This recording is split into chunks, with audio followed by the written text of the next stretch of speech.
Sudah dihapus, ini isi postingan Aldi Taher yang menganggap remeh keilmuan UAS.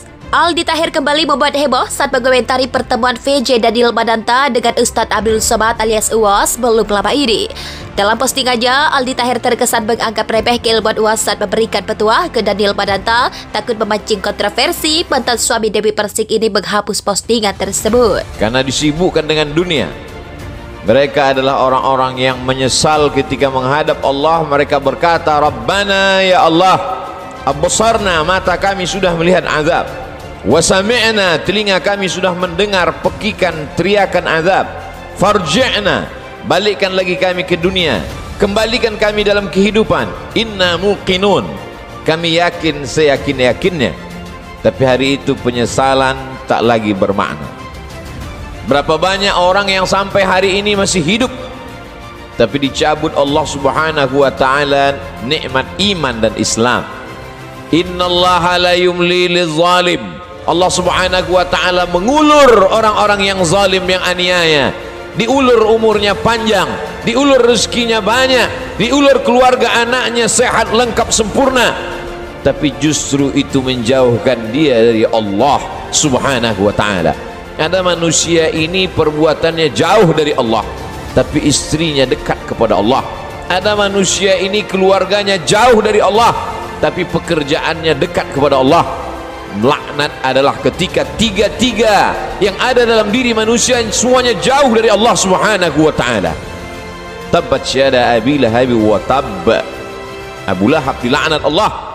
Apa yang pertama jauh dari Allah Subhanahu wa taala? Ma aghna anhu maluhu. Hartanya yang banyak justru membuat dia semakin jauh dari Allah. Wa ma kasab.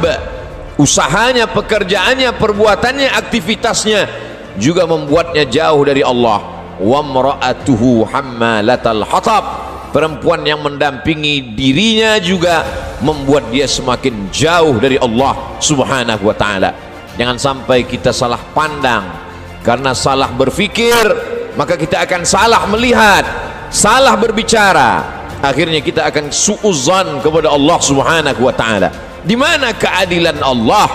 Mengapa orang yang tidak berbuat pahala, tidak pernah berbuat sedekah, tidak pernah melaksanakan salat, badannya sehat, umurnya panjang, rezekinya melimpah, di mana keadilan Allah? Salah faham, salah fikir, salah pandang, salah bicara. Padahal sesungguhnya Allah Subhanahu wa taala sedang berbuat seadil-adilnya.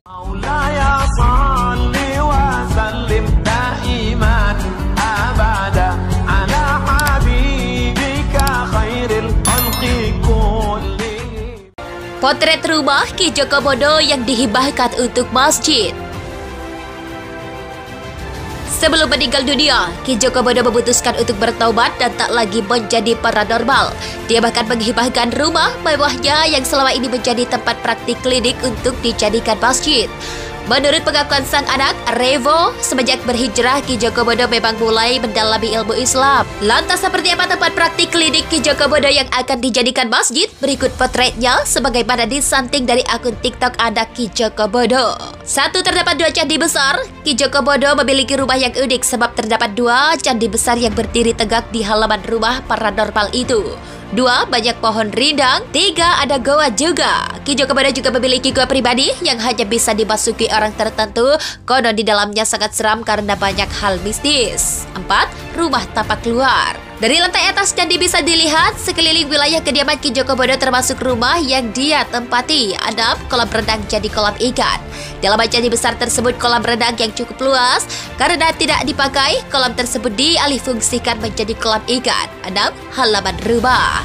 Di samping candi terdapat 1 pohon yang besar. Meski terkesan seram, namun saat duduk di halaman sangat terasa nyaman karena banyak angin yang berhembus.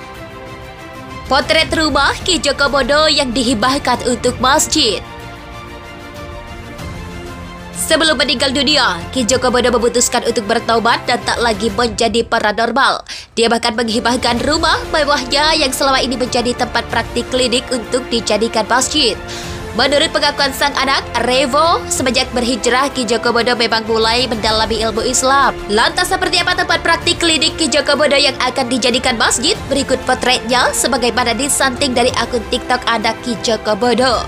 1. Terdapat 2 candi besar. Ki Joko Bodo memiliki rumah yang unik sebab terdapat 2 candi besar yang berdiri tegak di halaman rumah paranormal itu. 2. Banyak pohon rindang. 3. Ada goa juga. Ki Joko Bodo juga memiliki goa pribadi yang hanya bisa dimasuki orang tertentu. Konon di dalamnya sangat seram karena banyak hal mistis. 4. Rumah tapak luar. Dari lantai atas candi bisa dilihat sekeliling wilayah kediaman Ki Joko Bodo termasuk rumah yang dia tempati. 6. Kolam renang jadi kolam ikan. Dalam candi besar tersebut kolam renang yang cukup luas. Karena tidak dipakai, kolam tersebut dialihfungsikan menjadi kolam ikan. 6. Halaman rumah. Di samping candi terdapat 1 pohon yang besar. Meski terkesan seram, namun saat duduk di halaman sangat terasa nyaman karena banyak angin yang berhembus. Potret rumah Ki Joko Bodo yang dihibahkan untuk masjid. Sebelum meninggal dunia, Ki Joko Bodo memutuskan untuk bertaubat dan tak lagi menjadi paranormal. Dia bahkan menghibahkan rumah mewahnya yang selama ini menjadi tempat praktik klinik untuk dijadikan masjid. Menurut pengakuan sang anak, Revo, semenjak berhijrah, Ki Joko Bodo memang mulai mendalami ilmu Islam. Lantas seperti apa tempat praktik klinik Ki Joko Bodo yang akan dijadikan masjid? Berikut potretnya sebagaimana disanting dari akun TikTok anak Ki Joko Bodo. 1. Terdapat 2 candi besar. Ki Joko Bodo memiliki rumah yang unik sebab terdapat 2 candi besar yang berdiri tegak di halaman rumah paranormal itu. 2. Banyak pohon rindang. 3. Ada goa juga. Ki Joko Bodo juga memiliki goa pribadi yang hanya bisa dimasuki orang tertentu. Konon di dalamnya sangat seram karena banyak hal mistis. 4. Rumah tapak luar. Dari lantai atas candi bisa dilihat sekeliling wilayah kediaman Ki Joko Bodo termasuk rumah yang dia tempati. 6. Kolam renang jadi kolam ikan. Dalam candi besar tersebut kolam renang yang cukup luas. Karena tidak dipakai, kolam tersebut dialihfungsikan menjadi kolam ikan. 6. Halaman rumah. Di samping candi terdapat 1 pohon yang besar. Meski terkesan seram, namun saat duduk di halaman sangat terasa nyaman karena banyak angin yang berhembus. Potret rumah Ki Joko Bodo yang dihibahkan untuk masjid. Sebelum meninggal dunia, Ki Joko Bodo memutuskan untuk bertaubat dan tak lagi menjadi paranormal. Dia bahkan menghibahkan rumah mewahnya yang selama ini menjadi tempat praktik klinik untuk dijadikan masjid. Menurut pengakuan sang anak, Revo, semenjak berhijrah, Ki Joko Bodo memang mulai mendalami ilmu Islam. Lantas seperti apa tempat praktik klinik Ki Joko Bodo yang akan dijadikan masjid? Berikut potretnya sebagaimana disanting dari akun TikTok anak Ki Joko Bodo. 1. Terdapat 2 candi besar. Ki Joko Bodo memiliki rumah yang unik sebab terdapat 2 candi besar yang berdiri tegak di halaman rumah paranormal itu. 2. Banyak pohon rindang. 3. Ada goa juga. Ki Joko Bodo juga memiliki goa pribadi yang hanya bisa dimasuki orang tertentu. Konon di dalamnya sangat seram karena banyak hal mistis. 4.